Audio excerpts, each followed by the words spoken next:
एक बार एक राजा शिकार के उद्देश्य से अपने काफिले के साथ किसी जंगल से गुजर रहा था।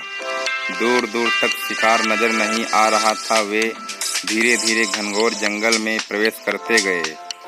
अभी कुछ ही दूर गए थे कि उन्हें कुछ डाकुओं के छिपने की जगह दिखाई दी। जैसे ही वे उसके पास पहुंचे कि पास के पेड़ पर बैठा तोता बोल पड़ा, पकड़ो पकड़ो, एक राजा आ रहा है। इसके पास बहुत सारा सामान है। लूटो लूटो, जल्दी आओ जल्दी आओ। तोते की आवाज़ सुनकर सभी डाकू राजा की ओर दौड़ पड़े।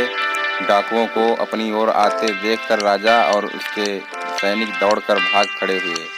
भागते भागते कोसों दूर निकल गए। सामने एक बड़ा सा पेड़ दिखाई दिया। कुछ देर समय के लिए उस पेड़ के पास चले गए। जैसे ही पेड़ के पास पहुँचे तो इस पर बैठा तोता बोल पड़ा,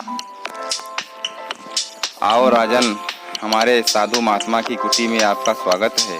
अंदर आइए, पानी पीजिए और विश्राम कर लीजिए। तोते की इस बात को सुनकर राजा हैरत में पड़ गया और सोचने लगा कि एक ही जात के दो प्राणियों का व्यवहार इतना अलग अलग कैसे हो सकता है। राजा को कुछ समझ नहीं आ रहा था। वह तोते की बात मानकर अंदर साधु की कुटिया की ओर चल दिया। साधु महात्मा को प्रणाम करके उनके समीप बैठ गया और अपनी सारी कहानी सुनाई। और फिर धीरे से पूछा, ऋषवर, इन दोनों तोतों में व्यवहार में आखिर इतना अंतर क्यों है। साधु महात्मा धैर्य से सारी बातें सुनी और बोले, ये कुछ नहीं राजन, बस संगत का असर है।